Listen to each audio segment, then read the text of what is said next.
Hello, welcome back to Hash's vlog. എന്ന നിഷുവിൻ്റെ lunch box recipe ആട്ടോ കാണിക്കുന്നത്.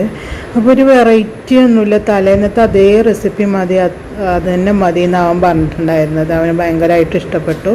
കൂടുതലായിട്ടൊന്നും വെക്കണ്ട എന്ന് പറഞ്ഞിട്ടുണ്ടായിരുന്നു. ഇപ്പോൾ ചോറിലേക്ക് ഞാൻ ഇത്തിരി അച്ചാറാക്കി കുഴച്ചതാട്ടോ. അധികമാക്കി അവന് കഴിക്കാൻ കഴിയൂല, അപ്പോൾ ഇത്തിരി ആക്കിയിട്ട് പിന്നെ അതേപോലെ കഷ്ണം വേണ്ട എന്ന് അവൻ പറഞ്ഞിട്ടുണ്ടായിരുന്നു. പിന്നെ നീര് മാത്രം മതി എന്ന് പറഞ്ഞിട്ടുണ്ടായിരുന്നു.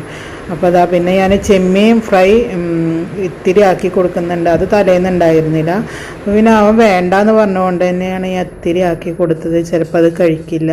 അപ്പോൾ അതാ നാരങ്ങനീര് ഇത്തിരിയും കൂടി ആക്കി കൊടുത്തിട്ട് പിന്നെ അതിൻ്റെ മുകളിലത്തെ പാത്രത്തിൽ കുറച്ച് സലാഡ്, നമ്മളെ കുക്കുംബറും ക്യാരറ്റും ഉള്ളിയും ഒക്കെയാണ് ഇട്ട് കൊടുക്കുന്നത്. അവന് തലേന്ന് കൊണ്ടുപോയപ്പോൾ ഇഷ്ടമായി. നിഷുവിൻ്റെ കാര്യം അങ്ങനെയാണ്, അവന് ഇഷ്ടമായ പിന്നെ ഒരു കുറച്ച് ദിവസം പിന്നെ അത് മടുക്കും കേട്ടോ. അവന് ഇതുവരെ സാമ്പാറായിരുന്നു, ഇപ്പോൾ സാമ്പാർ വേണ്ടാന്ന് പറയുന്നുണ്ട്. പിന്നെ അതാ ഞാൻ ഇതിലേക്ക് പപ്പടവും, പിന്നെ അവന് നമ്മുടെ കോവക്ക ഫ്രൈ തലേന്നും അത് തന്നെയായിരുന്നു, അതും ആക്കി കൊടുത്തിട്ടുണ്ടായിരുന്നു. ഇതിൽ ചെമ്മീനും കുറച്ച് ഉള്ളിയാണ് ഞാൻ അധികം ആക്കിയിട്ടുള്ളത്, ബാക്കിയൊക്കെ തലേന്നത്തെ അതേപോലെ തന്നെയാണ്.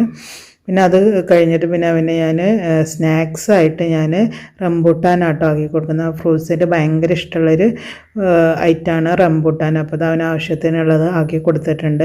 പിന്നെ ചൂടുവെള്ളം ആട്ടോ കുപ്പിയിലാക്കി കൊടുക്കുന്നത്. ചെറുതായിട്ട് കഫക്കെട്ടുള്ളതുകൊണ്ട് തന്നെ പച്ചവെള്ളമൊക്കെ ഞാൻ ഒഴിവാക്കി. അപ്പോൾ അവനെ നല്ല തിളപ്പിച്ചാറിയ വെള്ളമാണ് ആക്കി കൊടുക്കുന്നത്. ഇത്രയാട്ടോ അവൻ്റെ ലഞ്ച് ബോക്സ് റെസിപ്പി.